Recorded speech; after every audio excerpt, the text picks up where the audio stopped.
Do vegetables really build bone density in people over 50 or 60 and help reverse osteoporosis? That's exactly what we're going to cover in this video. Here's what you can expect to learn. First, we'll discuss why people think that vegetables build bone density. Then we'll look at what the research really says. After that, we'll talk about the only two nutrients that strengthen bones. And by the way, they are not calcium and vitamin D. Then we'll talk about the best foods to get those nutrients. But before we jump in, who am I? My name is Igor. I am the author of the Amazon best-selling book, Osteoporosis Reversal Secrets. As well, I run an online personal training company that specializes in osteoporosis reversal. And of course, I am not just a guy with an opinion. I'm actually a personal trainer since 2006 who's helped lots of people reverse their osteoporosis and improve their bone density, like Darlene here, who was active and fit until the age of 46 when she was diagnosed with breast cancer, went through chemotherapy, radiation, and eventually estrogen blockers. As a result of that, her bone density went down, and then she was able to turn that around without medications using the right approach. Here's Laura. Osteoporosis was not a surprise to her because it ran in her family, and so she had severe osteoporosis and was able to improve her bone density as well using the right approach. Here's Anne. Osteoporosis was a huge surprise to her because she was active, ate healthy, and was on a vegan diet, and we were able to turn that around with the right approach. And so, why do people think that vegetables build bone density? Largely, it's vegan propaganda.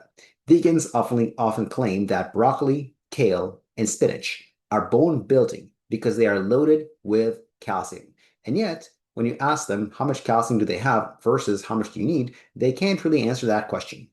So let's answer that question. So, how much calcium is recommended? The general recommendation is 1,200 milligrams per day. Now, by the way, I don't agree with that recommendation, and I'll explain why in a second. But let's use that for now. By contrast, a cup of milk contains 290 milligrams of calcium, kale, 90 milligrams per cup, broccoli, 50 milligrams per cup, and spinach, 20 milligrams per cup. That's not a heck of a lot. You'd have to eat truckloads of kale, broccoli, and spinach just to get your 1,200 milligrams per day. Now, why do we disagree with that? I don't have time to go into it in this whole video. However, I created an entire separate video. It's about 13 to 60 minutes long, titled Calcium for Osteoporosis. You can check that out on your screen right now or in the description below to see why I don't agree with this. So, why do people believe that beyond vegan propaganda that fruit and vegetable intake is correlated to more bones? Well, lots of research again correlates fruit and vegetable to higher bone density. However, correlation isn't causation. Just because fruits and veggies are correlated to bone density doesn't mean that fruits and veggies cause greater bone density. Is it possible that people who eat more vegetables also exercise more and it's actually the exercise that's causing greater bone density? Is it possible that people who eat more fruits and vegetables also eat more protein and that improves their bone density? It's possible. And so the same study compared people who ate a lot of fruits and vegetables. They can ate six servings per day or more, and to people who ate virtually no fruits and vegetables. And yet, there was no difference in the risk of fractures based on that alone. And so both groups, the high fruit and vegetable group and the low fruit and vegetable group, lost bone density over time.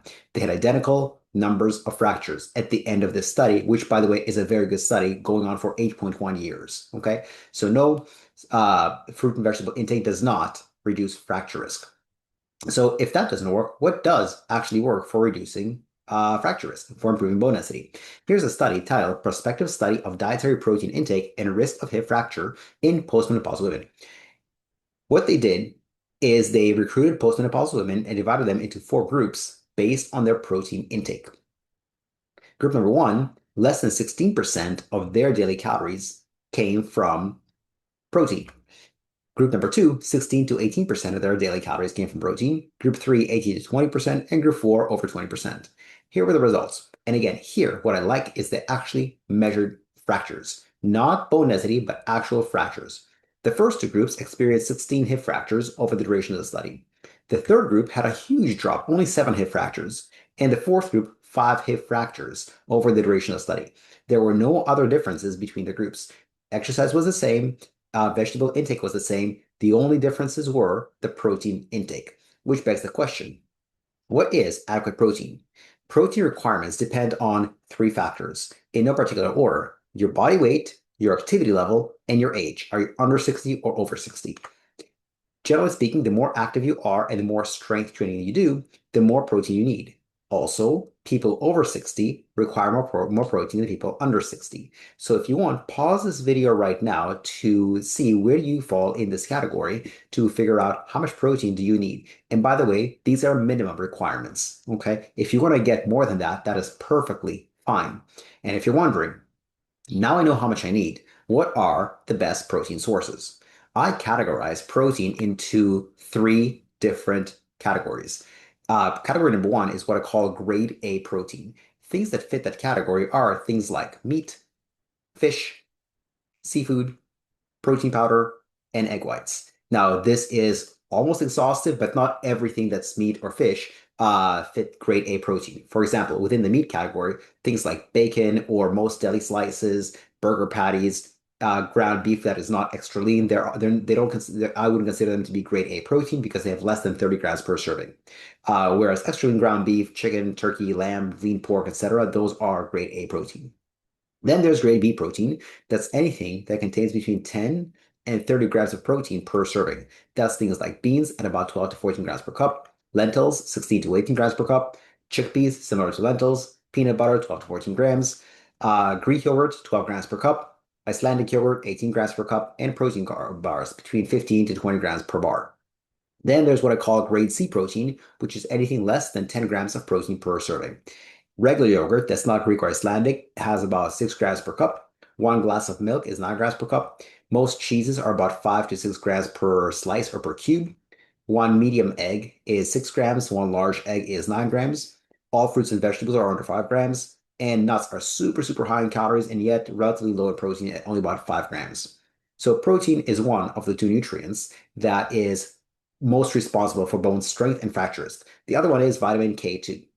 And so just like protein, there is a certain requirement. So what's the requirement for vitamin K2? It's a minimum of 15 micrograms per day. And what are the best vitamin K sources? They are egg yolks, which contain 67 micrograms per yolk. Eel, which I understand is not commonly eaten, but there it is, 63 micrograms per 100 grams of eel. Cheese, most cheeses range from 10 to 55 micrograms per 100 grams of cheese. Prunes, 23 micrograms per 100 grams, which is approximately 6 prunes. Beef liver contains 11 micrograms per 100 grams. And chicken, 10 micrograms per 100 grams. Now, by the way, I go way deeper into things that build bone density, and I created a special video that is not available on YouTube. It's titled The Stronger Bones Checklist: 6 Steps to Improve Bone Density Without Medications. If you want to get that video, you can get it for free by visiting this website on your screen right now, as well as in the description below.